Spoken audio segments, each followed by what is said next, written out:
Assalomu alaykum hammaga. Hozir men sizlarga bir retsept o'rgataman. Juda ham mazali retsept.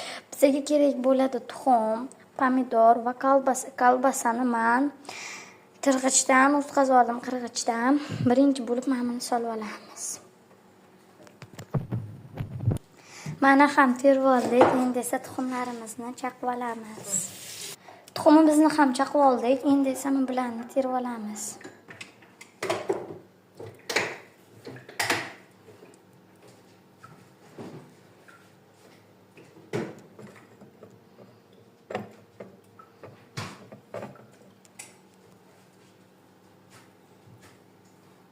Gaz yoqmasdanmi? Endi esa tuz sepib olamiz.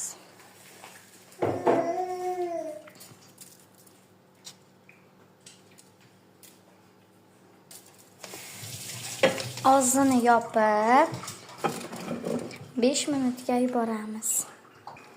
Mana ki pishdi ham, endi dasturxonga tortiq qilamiz. Avval bu tarelkaga solib. Mana ki chappacha qilib suzib oldik ham, endi esa dasturxonga tortiq qilamiz.